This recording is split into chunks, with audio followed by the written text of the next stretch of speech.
আচ্ছা, তোমাদের সাথেও কি এমনটা হয় প্রতিটা বার্থডে মন খারাপ কান্নাকাটি এসবের মধ্যে দিয়ে কাটে? এবছরে আমার বার্থডেটা ছিল মহালয়ার দিন। সকাল থেকে কোনো কারণ ছাড়াই মন খারাপ করে দিনের অর্ধেকটা সময় নষ্ট করার পর মনে হয় যে আমার বাড়ির প্রত্যেকে যারা আমাকে হ্যাপি করার জন্য এত কিছু করছে তাদের জন্য অন্তত দিনের শেষটা সুন্দর হোক। তার জন্যই আমি নতুন জামা পরে রেডি হতে শুরু করি।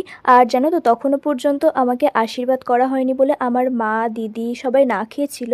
প্রায় 5টা বাজতে যায় তখন। এরপর বড়দের থেকে আশীর্বাদ নিয়ে দুপুরের লাঞ্চটা সন্ধ্যাবেলা গিয়ে কমপ্লিট করি।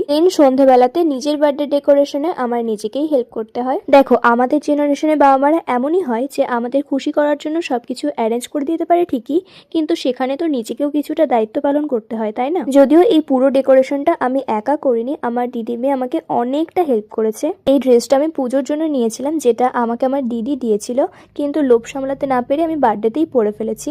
আর এই ওয়াচ আর চেনটা ছিল এবছরে আমার মা বাবার দেওয়া বার্থডে গিফট। দিনের শুরুটা খারাপভাবে হলেও শেষটা সবার সাথে খুব সুন্দরভাবে কেটেছে। নেক্সট পার্টটা আমি খুব তাড়াতাড়ি পোস্ট করব, তো চলো টাটা।